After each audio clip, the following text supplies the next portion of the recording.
Você já se perguntou quem são os ninjas mais fortes do universo de Naruto? E isso sem nenhum tipo de poder externo? E quando eu digo sem poder externo, eu tô falando sério. Nada de presente divino, genética apelona ou Otsutsuki, nem nada desse estilo. Indo mais fundo, isso também exclui clãs abençoados, como o clã Uchiha e o clã Senju. Tanto quanto Jinchurikis, gente com células do Hashirama, ou até mesmo olhos roubados. Até mesmo os membros do clã Uzumaki acabarão ficando de fora dessa lista, porque a grande maioria já nasce com chakra de Biju, ou algo herdado direto do sábio dos 6 caminhos. A ideia desse vídeo é ver quem realmente se destacou e ficou realmente poderoso apenas com seu próprio esforço. Claro, algumas exceções podem entrar nesse ranking, desde que sejam bem justificadas. E antes de começar, só para deixar claro, mesmo mostrando os personagens do mais fraco para o mais forte, em cada posição eu também vou citar outros ninjas com nível parecido ou estilo de luta semelhante, porque convenhamos, Naruto não é Dragon Ball, onde se mede tudo pelo nível de poder dos personagens. É aquela lógica básica, B vence C,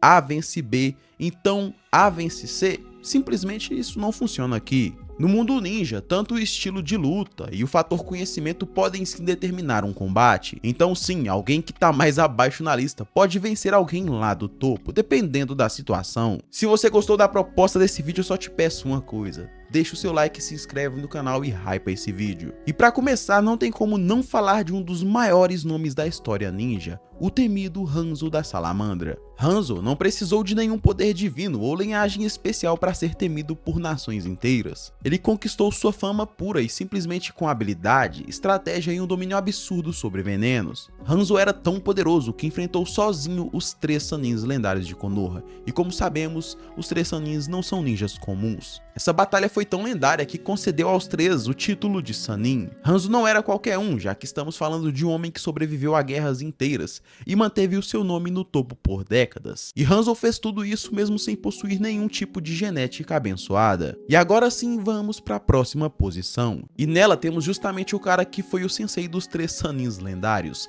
Hiruzen Sarutobi. Hiruzen era conhecido como o professor em Konoha, uma vez que é confirmado que ele possuía todas as técnicas da vila, literalmente todas. Com 70 anos nas costas, ele ainda foi capaz de enfrentar Orochimaru invocando seus Edo Tenseis. E não era qualquer Edo Tensei, era simplesmente o Edo Tensei do primeiro e do segundo Hokage, um dos maiores ninjas de toda a história. Sem falar que ele também conseguiu empurrar o Kurama para fora dos limites de Konoha só com seu bastão Nioi. Aliás, o bastão dele é uma das armas mais poderosas da série, ou melhor, uma das melhores invocações. O Rei Macaco Ema era tão poderoso que mesmo os Edo Tenseis nerfados do Hashirama e do Tobirama não conseguiram fazer frente a ele. E olha que mesmo nerfados, eles possuíam sim o nível Kage naquele momento. O Hiruzen também é extremamente poderoso, uma vez que o próprio Orochimaru confirmou que não conseguiria vencê-lo se ele fosse 10 anos mais novo. Desde então, Hiruzen é lembrado como um dos ninjas mais insanos e poderosos de toda a série de Naruto, e infelizmente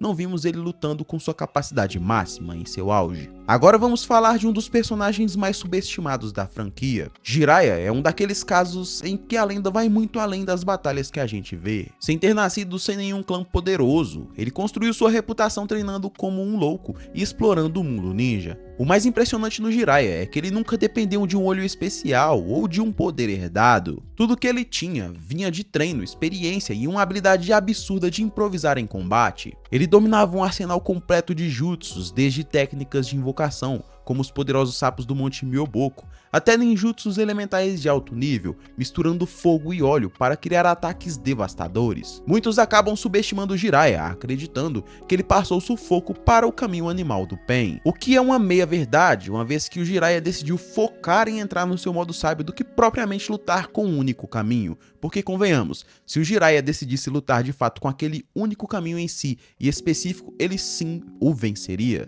E claro, como já mencionado, não dá pra falar do Jiraiya sem mencionar o seu modo sábio. Ele foi um dos poucos ninjas da história a conseguir entrar nesse estado que amplifica força, velocidade e percepção. Mas diferente do Naruto, ele não tinha clones para ajudar na sua preparação, e é exatamente por isso que ele utilizava os sapos sábios como apoio, o que deixava a ativação mais arriscada. Mesmo assim, no modo sábio, Jiraiya era praticamente imparável. Foi nesse estado que ele conseguiu encarar não só um dos caminhos de Pain, como muitos acreditam que ele foi derrotado por apenas um, como ele venceu 3 ao mesmo tempo. E não é exagero afirmar que ele só perdeu aquele combate porque ele estava enfrentando algo desconhecido. Quando você para analisar as habilidades do Jiraiya, fica claro que ele consegue encarar qualquer tipo de oponente, desde que ele possua um nível parecido com o dele. Orochimaru não fica para trás, já que ele é sem dúvida um dos personagens mais intrigantes e poderosos de todo o universo de Naruto. Assim como Jiraiya, ele não nasceu em um clã abençoado ou possuía olhos extremamente poderosos,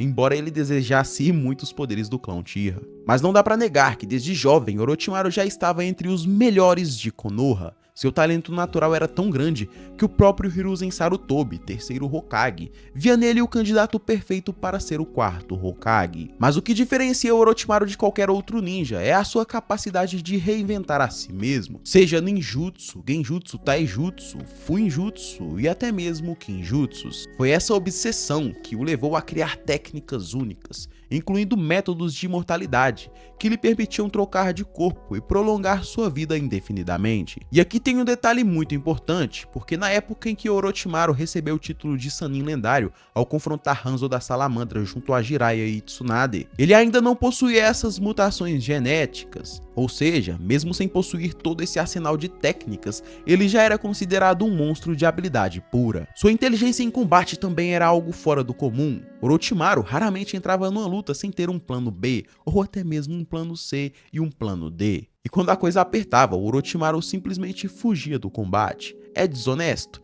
Sim, mas não deixa de ser um feito de inteligência. Em duelos diretos, ele podia rivalizar com alguns dos maiores nomes da história, e tudo isso sem precisar de poderes externos. Essa versatilidade e frieza o tornaram um dos ninjas mais temidos de todo mundo. E agora a gente vai direto para a Vila da Nuvem. E aqui temos um dos ninjas com taijutsu e o estilo Raikton mais poderosos de toda a série. E eu tô falando do terceiro Raikage, um verdadeiro monstro em combate. Eu já afirmei isso em outros vídeos e volto a pontuar isso neste vídeo também. O terceiro Raikage não é só lendário, na minha opinião, ele é literalmente o Hulk do universo de Naruto. Pra começar, o cara possui uma velocidade absurda, igualzinho ao seu próprio filho, e o seu corpo, uma resistência fora do normal. O Raikage é o tipo de shinobi que tanca um Rasen Shuriken na cara e se levanta logo em sequência. Não só isso, como ele também possuía nível para encarar o 8 caudas no mano a mano. E mesmo uma poderosa Bijudama não era capaz de detê-lo, pelo menos não de finalizá-lo. Isso diz muito sobre sua grande capacidade física e resistência, fazendo jus sim ao título que eu dei ao personagem, Hulk do universo de Naruto. E se tudo isso já não bastasse, o terceiro Raikage ainda dominava a variação mais poderosa do Raitun,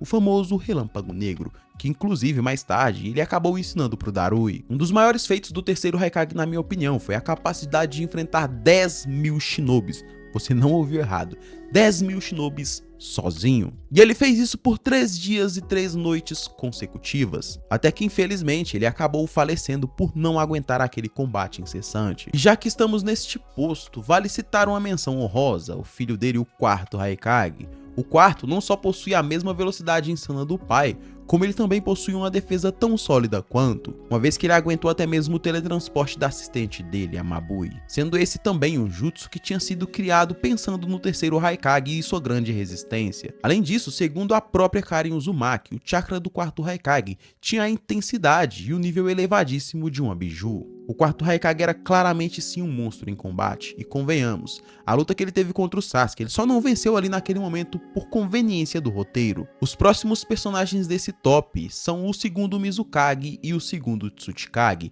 que dividiram esse posto por um motivo curioso. Eles acabaram morrendo em um cessante em combate, um na mão do outro. Do lado do Mu, ele podia voar, se tornar invisível, se dividir e também possuía uma grande capacidade sensorial, além de sua técnica mais poderosa, que era a liberação de poeira. Já o Gengetsu, por outro lado, além de ser do clã Hozuki como Suigetsu, também conseguia tornar o seu corpo líquido. E mais, ele tinha uma Kekkei Genkai de controle de óleo. O estilo de luta do Gengetsu também girava em torno de seus poderosíssimos genjutsus, lançado por um marisco gigante, ou uma espécie de molusco invocado. Na minha opinião, tanto o Mu quanto o Gengetsu provaram sim estar acima do nível Kage tradicional dentro do universo de Naruto. Tanto que para vencer o Mu foi preciso juntar Naruto, Gaara e Onoki. E para derrubar o Gengetsu, Gaara e Onoki também tiveram que lutar juntos, e como rolou com os Haikages, aqui cabe também uma menção especial pro terceiro Tsuchikage Onoki. Assim como o terceiro e quarto Haikage, o Onoki era um pouco mais fraco do que seu mestre Mu, mas ainda assim ele era extremamente poderoso e herdou a maioria de suas técnicas. Só para complementar, o Onoki, dentre os 5 Kages que enfrentaram Madara, ele foi o ninja que mais se destacou dentre todos os outros, mostrando não só sua vasta experiência, como também uma vontade e uma persistência absoluta. O próximo personagem é ninguém menos que Minato Namikaze, o quarto Hokage, sendo ele também um dos ninjas mais queridos dentro da fandom de Naruto. Na minha opinião, o Minato superou todos os seus antecessores, tanto o Hiruzen quanto o próprio Jiraiya Sensei. E detalhe, ele não tinha Kekkei Genkai, não tinha clã lendário e ainda era bem jovem quando foi aclamado como um dos maiores gênios do mundo ninja. Minato não era um gênio absurdo apenas nas palavras, uma vez que ele desenvolveu inúmeras técnicas. Você pode até acreditar que ele só aperfeiçoou o Hiraishi no Jutsu do Tobirama, só que ele foi muito além. Tanto o seu Hiraishi Dorai, o Hiraishi nível 2 e até mesmo o seu Rasen Senkou são técnicas exclusivas do Minato. Além disso, Minato também possui uma grande capacidade sensorial, mas seus feitos não param por aí. Minato também criou o poderosíssimo Rasengan, dominou o modo sábio do Monte Myoboku, como também dominou e desenvolveu novos selamentos a partir do que ele aprendeu com os membros do clã Uzumaki. Claro que o Minato possui sim muitos fanboys, mas não dá pra negar que o cara era sim lendário. E o primeiro lugar desse ranking não poderia ficar com outro personagem senão o próprio Maitugai. Não dá pra negar que o Maitugai possui uma das histórias mais brilhantes dentro de toda a franquia de Naruto, uma vez que ele não era extremamente habilidoso com Genjutsu ou até mesmo com Ninjutsu, mas ele se destacou unicamente por seu poderosíssimo Taijutsu. Maitugai era um monstro, superando até mesmo os insanos Haikages no Taijutsu, e utilizando apenas a sua força bruta, ele humilhou um dos Akatsukis mais poderosos, que foi simplesmente o Kisame. E não só isso, como ele ainda segurou o Madara por vários minutos. E cara, era simplesmente o Madara. Pode-se dizer que o Madara foi o ninja que alcançou o maior pico de poder dentre todos os shinobis até mesmo nos dias de hoje em Boruto. E Maitugai foi simplesmente o responsável não só por segurá-lo, como também o amassou em combate. Você pode até falar, não, mas o Maitugai teve ajuda. Realmente, ele teve ajuda naquele combate. Mas a maioria ignora o fato de que o Maitugai sim pressionou o Madara antes mesmo de receber qualquer tipo de ajuda. Depois disso, tudo que eu acabei de afirmar fica evidente do porquê que eu coloquei o Maitugai aqui no primeiríssimo lugar desse ranking. E como não podia faltar, cabe aqui também uma menção honrosa ao pai dele, Maitodai, que foi simplesmente capaz de derrotar 4 dos 7 espadachins da névoa ao mesmo tempo, sendo esse um dos feitos mais memoráveis que um ninja como ele poderia alcançar. Afinal, esse shinobi era assim subestimado não por nós fãs, mas pelos próprios companheiros que o cercavam em Konoha. Mas e aí, o que você achou desse vídeo? E cara, eu simplesmente vi muitos fãs discutindo ultimamente sobre nível de poder, mais especificadamente sobre shinobis que alcançaram um nível altíssimo, mesmo sem depender de um Kekkei Genkai ou um doujutsu extremamente poderoso, como é o caso do próprio Kakashi. Então eu decidi fazer esse ranking para vocês, mostrando diversos shinobis que alcançaram um nível absurdo sem depender de um clã especial ou de uma Kekkei Genkai. Agora eu quero saber de você, quem você colocaria aqui nesse ranking? Se faltou algum personagem eu peço desculpa, mas assim, pelo menos esses aqui eu escolhi a dedo, porque na minha opinião, esses personagens são simplesmente lendários. E se você chegou até aqui, eu te peço apenas uma única coisa: deixa o seu like, se inscreve no canal, hype esse vídeo e compartilha esse vídeo também com aquele seu amigo que gosta de Naruto. É isso, nação. Pegando aqui uma caroninha com Hiraishi do Minato, eu te espero num próximo vídeo. Fui!